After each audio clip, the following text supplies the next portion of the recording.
halos nakapagdagat na ngang lahat. At dahil malapit na ngang pasukan, kaming mga guro ng La Salette of Quezon ay naisipan na ring magdagat. Para naman kahit papano ay may handa namin naming sarili sa pagbubukas ng bagong school year. Hi there, living things and non-living things, and welcome to my amazing vlog featuring my co-teachers experiencing Nangaramwan Beach Resort. Dahil sa excited ang inyong mga living things na makaranas ng beach, maaga silang bumiyahe papuntang Santa Ana. And here they are, your teachers from La Salette of Quezon Incorporated. Tara, biyahe muna tayo papuntang Santa Ana, Cagayan. At dahil nasa alas 2 na madaling araw ang kutan, nang makarating na sila sa Tuguegarao City, abay biglang nagutom ang inyong mga living things. Kaya naman naisipan namin dumaan muna sa Jollibee para mag-breakfast meal. Kaya lang, hindi pa daw available. Kaya naman nagbaka sakali kaming lumipat sa McDo, baka sakaling available. And to God be all the glory, available nga. Nung nakapag-almusal na nga ang lahat, itinuloy na namin ang biyahe papuntang Santa Ana. And wait, dumaan muna kami sa Gonzaga. Because according to my co-teachers, dito nga daw ang pinakamurang bilihan ng mga isda. Mga isdang babaunin namin sa Santa Ana. At talaga namang ako'y namangha sa dami ng mga uri ng isda na kanilang tinitinda. Parang ukay-ukay, napakarami. Dito pa ako nawindang sa mga seaweeds na ating nakita. One of my favorite seafoods. Sa paglilibot nga namin sa Gonzaga Market, dito ako pinakanawindang. Ang kanilang mahiwagang itlog. O diba?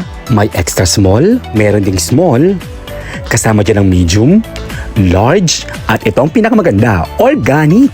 O diba? Ang saya lang. Nang nakabili na nga kami ng aming mga kakainin, itinuloy na ulit namin ang aming biyahe papuntang Santa Ana. And finally, here we are! Malapit na nga kami makaligo sa dagat. And finally, after 4 hours, andito na nga kami sa Nangaramwan Beach Resort. Makakapag-relax na din sa wakas ng inyong mga living things and non-living things. At dito nga kami sa hotel na to, nag-check-in kasama ng aking mga co-teachers. Let's go and I'll show you what's inside our hotel.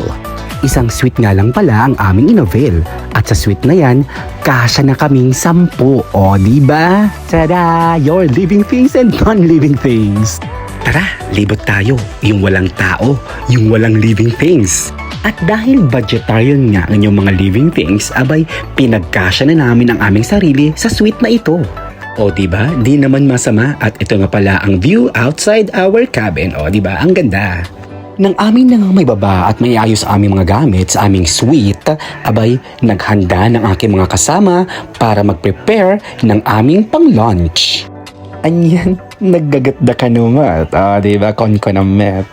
Una ngang ginalaw nila Teacher Jessica, Teacher Zen, at Teacher Ligalien ang ating mga pusit. O diba, hi naman daw dyan. O, naglaeng. Naagad namang sinundan ng pagpre-prepare ng ating buttered shrimp. Pero hindi siya buttered kasi black buttered shrimp ang kinalabasan. At sinamahan din namin ng fruit pickles na ginawa nila Madam Luz at Teacher Carla. Napansin ko ang ako na lang ang walang ginagawa. Kaya naman eto't nakialam ang inyong living things sa pagluluto. Duray madikmatam mo, tagluto. O anyakan, kaslagpayso, kaslatro. Tatlo lang, mako na nga damat tulong mo kasjay. Habang minimekos-mekos ko itong buttered shrimp na to, abay na-enjoy ko ng aking ginagawa kaya ipinagpatuloy ko ng pagluluto ng buttered black shrimp na may kasamang pusit. Niya kan kaslatro mo. Diba? Kon-konamat jayem. Finally, living things and non-living things. Mammals, reptiles, and amphibians. Ang ating pananghalian for today's video. Niya kan boodle fight ang nais ng inyong mga living things. Kaya naman, chibugan na! At kitang-kita namang masaya ang inyong mga living things dahil finally hindi na drawing ating mga plano. Nakulayan na! Nang kinahaponan nga'y naisipan naming mag-island hopping. Hanya kan, back nang. Island hopping ka na, kasjay. At sumakay na nga ang inyong mga living things at isinuot na rin namin ang aming mga life vest nang sa gano'y hindi kami malunod kung sakali mang tumaob ang bangka. Niyan. And the adventure begins. Eto na ang aming island hopping kano. Tara na't sulitin ang mga natitirang araw bago ang pasukan. Let's enjoy our vacation kasama ng ating mga teachers. O, yan. Finally, ang dating drawing ngayon nakulayan na rin. At sa island hopping namin, aming pinuntahan ang Pozorobo Beach Resort, ganun din ang Angib Beach Club. Siyempre, isama pa dyan ang Coron Palawan, ganun din ang El Nido at Puerto Princesa. Charles! And this is our first destination, Pozorobo Beach Resort. Sa beach na ito ay para ka nang nasa Coron Palawan dahil napakapino ng mga buhangin. At ito pa ha, white sand beach yan. Tara! Magpapatalo nga din ba ang Angib Beach Club? Abay hindi! Kung private space ng hanap mo, abay welcome na welcome kayo dito dahil napakaganda ng lugar. Napaka-peaceful. At finally, ang Nangaramuan Beach Resort. Oh, di ba? Pintas mayat. Kas dyan, nagpintas. Nanyakan. And here is the sunset view of Nangaramuan Beach Resort. Isa ito sa pinakamagandang tanawin na pwede mo makita rito. Ang kanilang perfect sunset scenery. At dito ngay naisipan ng inyong mga living things ng mga teachers na ito na magsuot ng any dress basta puti. Sa katunayan nga'y pinagtitinginan kami dyan ng mga tao dahil kami lang po ang nakaputi. O, diba? Kakaiba. At ito na nga ang aming pangmalakasang moves. O, diba? Mga isip bata kung gumalaw. Di pa na kontento ang inyong mga living things at naisipan pang, ayan, mag-TikTok. O, kaslaw beng.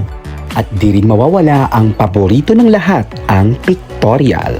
O ayan, picture dyan, picture doon, picture lahat-lahat. Nang kinaumagahan nga'y may bago na namang paandar ang inyong mga living things. And guess what? Hep. Bago ko nga sabihin, abay apply muna tayo dyan ng sunscreen. At eto nga't pinahamak ako ni Teacher Jessica dahil hindi niya sinabi na sobrang kapal pala ng nilagay kong sunscreen. Kaya yan tuloy ang nangyari sa aking mukha. O, diba? Clown ka dyan?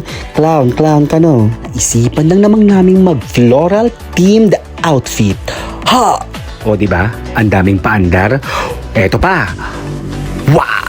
At di pa dyan nagtatapos dahil meron pa. Eto. Kiyang! Sabay tawat palakpak at sabay-sabay titignan kung tama ba ang step na aming ginawa. Dito ngay kahit papano masasabi kong ang mga teachers ninyo talaga nawang nakapagpahinga, nakapag-relax at nakapag-unwind. Sabay-sabay na tumatawa, naghahalakhakan at nagkwekwentuhan. At pagkatapos ngayon naisipan naming libutin ang buong lugar. At eto nga pala ang makikita kapag pinuntahan mo at nilibot mo ang buong Nangaramuan. Para din siyang isang village, kaya nga lang ang mga tao ay mga turista. Gaya namin, Charles. Ngiyakan, agat kun ko namat At nag-take two pa nga ang inyong mga living things. At sabay-sabay na kami umuwi, pabalik ng Quezon Isabela. Pero wait! Dahil bago nga kami umuwi, abay dumaan ulit kami sa may Gonzaga, Cagayan para bumili ng mga isda para may papasalubong sa aming pamilya. Grabe sa dami at grabe sa mura ng mga bilihin dito, nakakaloka. Parang ukay-ukay sa mura ng mga presyo ng mga bilihin dito. Kaya naman, ang inyong mga living things, abay, ayan, napasubo at napabili ng napakaramit. Eto pa ha, o ayan, bigat na bigat dahil sa dami ng mga binili. O, diba? Nakabili na nga inyong mga living things ng mga pasalubong sa aming mga pamilya. Eto na't inihanda na namin ang mga yelo para ilagay sa mga lagayan ng aming mga biniling isda. At sa totoo lang ha, nag-enjoy ako sa pamimili ng mga isda dito dahil talaga namang hindi scam. Ang mga presyo talagang sobrang mura at napakarami pa. At sumakay na nga uli ang inyong mga living things at pero bago yan, abay dumaan nga muna kami sa may Alcala. At dahil nga linggo ngayon, naisipan naming magdasal muna. Bilang isang guro na nagtuturo sa isang pribadong katolikong paaralan gaya ng Lazaret of Quezon, dapat hindi natin nakakaligtaang magsimba at magpasalamat sa Panginoon. At sabay-sabay na nga kami nagdasal at nagpasalamat sa ating Poong May Kapal dahil naging masaya at successful ang aming bakasyon. napakasayang karanasan na makasama ang inyong mga katrabaho para mag-enjoy sa isang lugar na talaga namang mag-enjoy ka at makakapag-relax at makakapag-unwind. Maganda rin tapusin ang aming bakasyon sa pamamagitan ng pagdarasal sa ating puong lumikha. There are 7 reasons why we must visit the beach. The soothing salt water, exfoliate with the sand, workout in the waves, vital vitamin D, clear the mental clutter, technology detox, and enjoying company. It is no secret that being around friend, family, and even your workmates is going to be a fun time. The beach is a great place to catch up, tell stories, and have a great laugh.